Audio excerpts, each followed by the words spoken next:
بسم اللہ الرحمن الرحیم۔ شروع اللہ کے پاک نام سے جو بڑا مہربان نہایت رحم کرنے والا ہے۔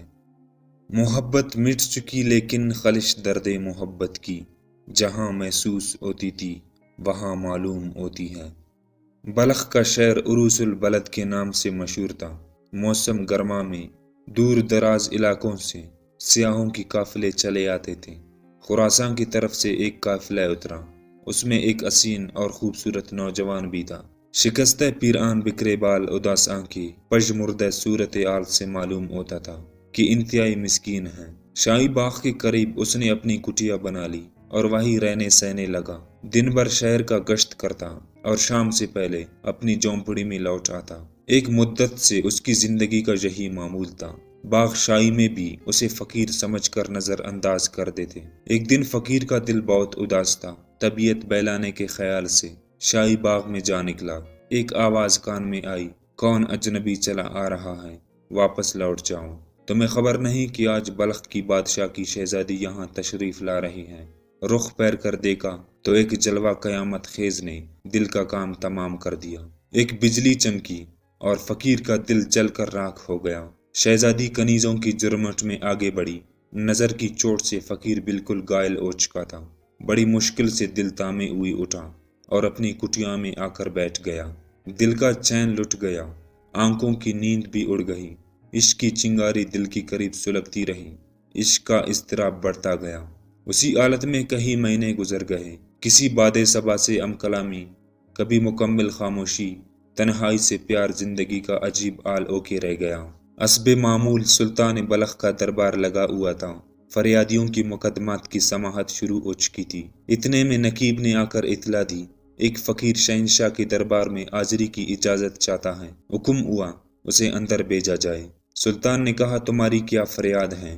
فقیر نے کہا، ایسی فریاد لے کر آیا ہوں جسے مجمع عام میں پیش نہیں کر سکتا۔ تنہائی کا موقع عنایت فرمائے۔ دربار ختم ہونے کے بعد فقیر طلب کیا۔ وزیر نے دریافت کیا، جہاں پناہ کی حضور میں تمہیں کیا کہنا ہے؟ فقیر نے جرأت سے جواب دیا، جہاں پناہ کی شہزادی سے نکاح کرنے کی درخواست لے کر حاضر ہوا ہوں۔ فرط غضب سے وزیر کی آنکھوں میں چنگاریاں اڑنے لگی۔ بات کرنے سے پہلے تمہیں اپنی حیثیت کا اندازہ کرنا چاہیے تھا۔ بادشاہ نے وزیر سے کہا، اسے کہہ دو کہ اپنا جواب حاصل کرنے کے لیے 1 ہفتہ بعد آئے۔ اس دوران میں بادشاہ نے وزیر سے کہا، صاف انکار کی بجائے فقیر کو اس نے تدبیر سے ٹالا جائے، کوئی ایسی شرط رکھ دی جائے جو پورا کرنا ناممکن ہو۔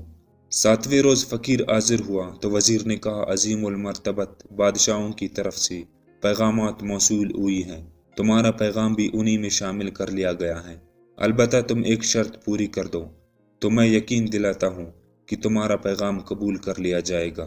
فقیر نے کہا، فرمایا جائے، میرے لائق کیا خدمت ہے؟ وزیر نے کہا، شہزادی کی انگوٹھی کے لیے سیاہ رنگ کا ہیرا چاہیے۔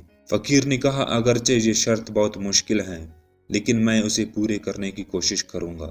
سنا ہے وہ ہیرا سیاہ رنگ کی پہاڑوں کی برفیلی چوٹی میں پیدا ہوتا ہے، اللہ تعالیٰ میری مدد کرے گا۔ فقیر کچھ عرصے پہاڑوں کی خاک چانتا رہا۔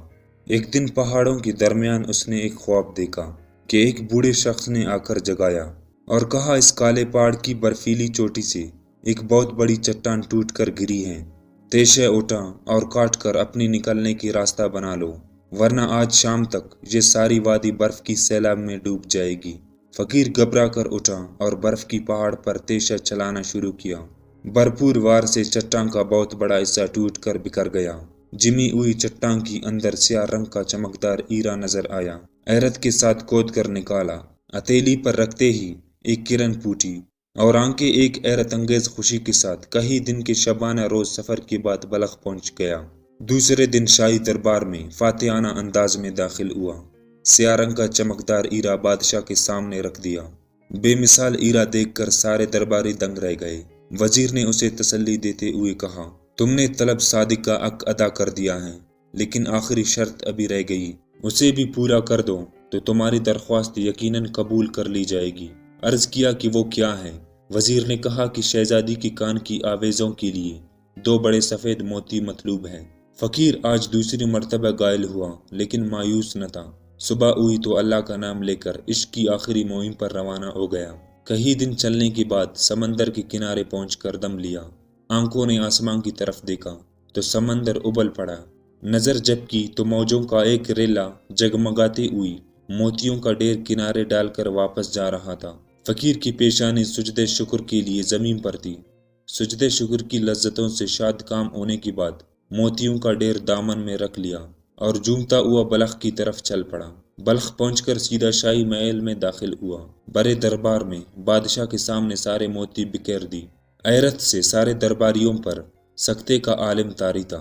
وزیر نے کہا تم نے ساری شرطیں پوری کر دی، لیکن ذرا غور کرو کہ ایک گمنام فقیر اور ایک معزز شہزادی کے درمیان جو حیثیت کا فرق ہے اسے کیوں کر مٹایا جا سکتا ہے؟ بہتر ہے تم اپنے مطالبے سے دستبردار ہو جاؤ۔ وزیر کا یہ جواب ایک تیز نشتر کی طرح فقیر کے سینے میں پیوست ہو گیا۔ دل کا نگینہ ٹوٹ گیا۔ پہاڑوں اور سمندروں کا فاتح کامیابی کی منزل کے قریب پہنچ کر شکست کھا چکا تھا کہ اچانک شاہی محل میں شور برپا ہوا۔ بدحواسی عالم میں ایک کنیز نے آ کر خبر کر دی کہ اچانک شہزادی بے ہوش ہو چکی ہیں، نبض ٹھنڈی ہو رہی ہے اور آنکھیں پترا گئی ہیں۔ سارے محل میں کہرام مچ گیا۔ بادشاہ کے پہنچتے پہنچتے شہزادی کی زندگی کا چراغ گل ہو چکا تھا۔ اس حادثے پر ہر طرف صف ماتم بجھ گئی۔ سارا دربار سوگ میں ڈوب گیا۔ جب تک شہزادی کی تجہیز و تکفین کا سامان ہوتا رہا، فقیر سر جھکائے خاموش بیٹھا رہا۔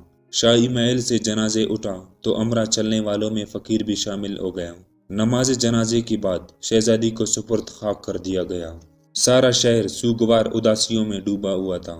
تنہا فقیر اپنی کٹیا میں جاگ رہا تھا۔ سناٹے کی خاموشی اور رات کی تنہائی میں اچانک فقیر اٹھا، اپنا تیشہ لیا اور شاہی محل کی قبرستان میں داخل ہو گیا۔ قبر کی مٹی ہٹائی اور جلد ہی تختے تک پہنچ گیا۔ چند تختے کھولنے کے بعد کفن کا آنچل نظر آیا۔ اس کے ضبط کا پیمانہ جھلک اٹھا۔ بے اختیار قبر میں اترا، ناش کو باہر نکالا، کندھے پر رکھا، ویران جہاڑیوں سے تیز تیز گزرتا ہوا اپنی کٹیا میں پہنچ کر دم لیا۔ کاندھے سے ناش اتار کر نہایت احترام سے ایک گوشے میں لٹا دیا۔ آنسوؤں میں ڈوبی ہوئی دعا عرش سے ٹکرائی تو دروازے پر کسی کی قدموں کی آہٹ محسوس ہوئی۔ آنے والا حکیم تھا اور ساتھ ہی دواؤں کا بوجھ اٹھائے ہوئی ایک ملازم بھی تھا۔ کٹیا کے اندر داخل ہوتے ہی طبیب نے شہزادی کا کفن اٹھایا، نبض پر ہاتھ رکھا اور فقیر کو آواز دی، شہزادی کی موت واقع نہیں ہوئی ہے، یہ سکتے کی حالت میں ہے۔ دوا کی ایک شیشی نکال کر فقیر کو دیتے ہوئے کہا، نہایت تیزی سے شہزادی کی تلوں کی مالش کرو۔ ایسے کرتے ہوئے اس کی نگاہیں شہزادی کے چہرے پر جم گئی۔ چند لمحے بعد شہزادی کے جسم میں حرکت پیدا ہوئی۔ فقیر یہ کرشمہ دیکھ کر بہت خوش ہوا۔ اچانک ایک اجنبی ماحول میں اپنے آپ کو دیکھ کر شہزادی حیران رہ گئی۔ کفن کی آنچل سے منہ ڈھانپتے ہوئے کہا، میں اس وقت کہاں ہوں اور میرے ساتھ کیا واقعہ پیش آیا ہے؟ فقیر نے اپنے جذبات پر قابو پاتے ہوئے جواب دیا، کسی بات کا اندیشہ نہ کریں، آپ اس وقت ایک محفوظ پناہ گاہ میں ہیں۔ اس کے بعد سارا واقعہ تفصیل سے بیان کر دیا۔ شہزادی حیرت میں ڈوبی ہوئی سنتی رہی۔ سارا ماجرا سن لینے کے بعد شہزادی کو عشق صادق کی حمایت میں قدرت کی کار فرمائی کا یقین آ گیا۔ طبیب نے فقیر کو سامنے بٹھایا اور اپنے ملازم کو شاہد بنا کر ایجاب قبول کی رسم ادا کر دی اور فرشتہ غیب کی طرح دعا مانگتا ہوا نظروں سے اوجھل ہو گیا۔ فقیر کی زندگی کا آج نیا دور شروع ہوا تھا۔ شریک غم کی طرح شہزادی نے رفاقت کا حق ادا کیا۔ نہایت خندہ پیشانی سے شاہی زندگی غربت و افلاس کے سانچے میں ڈل گئی۔ فقیر کی کٹیا سے شاہی محل کا فاصلہ زیادہ نہ تھا۔ اسے یقین تھا کہ وہ صرف فقیر کے لیے زندہ کی گئی ہے۔ خاندان کی لاڈلی بیٹی کی انتقال کے بعد شاہی محل پر ہمیشہ کے لیے غم چھا گیا۔ دربار کی رونقیں سرد پڑ گئی۔ ماں باپ بیٹی کی موت کی غم میں اداس رہے۔ دینی مشاغل سے دلچسپیاں بڑھنے لگی۔ مسجد مکتب کی تعمیر اور مجلس واعظ کا انعقاد ان کا مشغلہ بن گیا۔ ہفتے میں ایک دن تعلیمی اداروں کا معائنہ کرنے کے لیے مخصوص تھا۔ آج ایک مکتب کی سالانہ تقریب تھی۔ تمام بچے صاف ستھرے لباس میں بادشاہ کی خیر مقدم کے لیے کھڑے تھے۔ یوں ہی بادشاہ کی سواری آئی۔ تمام بچوں نے جھک کر سلام کیا۔ بادشاہ کی نظر ایک 4 سالہ بچے پر پڑی اور دل اس کی طرف کھینچنے لگا۔ بار بار اسے دیکھنے کی خواہش مچلنے لگی۔ اپنے پاس بلا کر بٹھایا اور معلم سے دریافت کیا، اتنا دلکش چہرہ ریاست میں پہلی بار نظر سے گزرا ہے، یہ کسی ارجمند باپ کی چمن کا پھول ہے۔ معلم نے جواب دیا، مدرسے میں داخل ہوئی ابھی چند ہی دن ہوئے ہیں، کبھی کبھی اس کا باپ بھی امرا آتا ہے، ظاہری واضح قطع سے مسکین آدمی معلوم ہوتا ہے۔ بادشاہ نے حکم دیا اس بچے کو اپنے باپ کی امرا دربار میں حاضر کیا جائے۔ فقیر نے شہزادی سے اس کا ذکر کیا تو اس کے چہرے کا رنگ بدل گیا۔ اسے محسوس ہونے لگا شاید مشیت الہی اس راز کو بے نقاب کرنا چاہتی ہے۔ حاکم کا حکم تھا۔ دوسرے دن فقیر بیس بدل کر دربار میں حاضر ہوا۔ سینکڑوں نگاہیں بچے کی طرف مرکوز ہو گئے۔ تخت شاہی سے اٹھ کر بادشاہ نے بچے کو گود میں بٹھایا۔ نامعلوم طور پر دل کی کشش تیز ہو گئی اور رگوں کا خون جوش مارنے لگا۔ ملکہ دوڑی ہوئی خدمت میں حاضر ہوئی۔ مانوس شکل و صورت کا بچہ دیکھ کر ملکہ حیرت میں پڑ گئی۔ بے ساختہ بول اٹھی، ذرا غور سے دیکھیں، اس کی پیشانی اور اونٹ ہو مرحوم شہزادی کی طرح ہے۔ جیسے بھی ممکن ہو یہ بچہ مجھے دلا دیجیے۔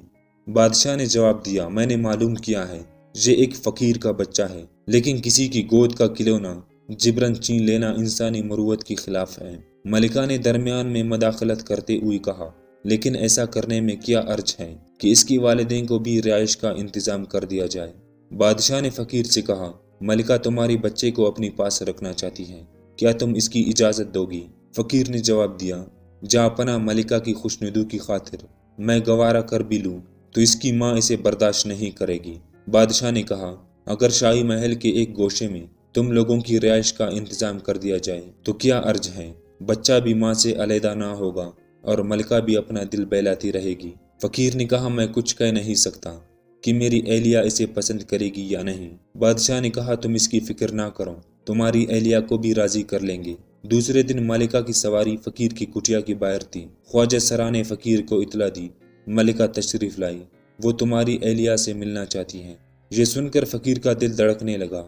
شہزادی کو اطلاع دی گئی، سالیہ سال کا مخفی راز آج بے نقاب ہونا چاہیے۔ اب چھپنے کی کوئی گنجائش باقی نہ رہ گئی تھی۔ ملکہ جب کٹیا میں داخل ہوئی تو شہزادی دم بخود کھڑی تھی۔ پہلی نظر پڑتے ہی آنکھ چپ گئی، دوبارہ کھلتی تو سختی کا عالم طاری ہوا۔ تھوڑی دیر بعد منہ سے چیخ نکلی۔ شہزادی کی فوراً ہی دوسری چیخ بلند ہوئی، دفنائی ہوئی بیٹی کیوں کر زندہ ہو سکتی ہے؟ ایک ناممکن بات کبھی واقع نہیں ہو سکتی، یہ صرف نظر کا دھوکہ ہے۔ ملکہ نے آنکھیں پاڑ پاڑ کر دیکھنا شروع کیا، کیا واقعی شہزادی ہو؟ میری لخت جگر ہو، سچ بتاؤ تم کون ہو؟ شہزادی نے بھرائی ہوئی آواز میں کہا، یقین کیجیے میں سچ مچ آپ کی شہزادی ہوں۔ میں آپ کی وہی بد نصیب بیٹی ہوں جسے مردہ سمجھ کر دفنایا گیا تھا۔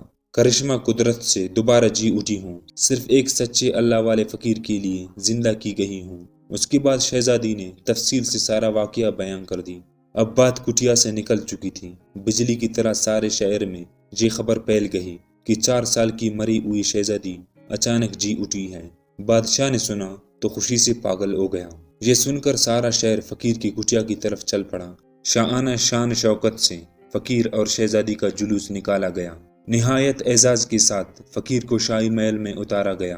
اب وہ فقیر نہیں تھا بلکہ سلطنت کی آنکھوں کا تار تھا، بادشاہ کا ولی عہد اور بلخ کا بادشاہ تھا۔ تاریخ ولایت میں اس فقیر کا نام حضرت ابراہیم ادہم بلخی مشہور ہے۔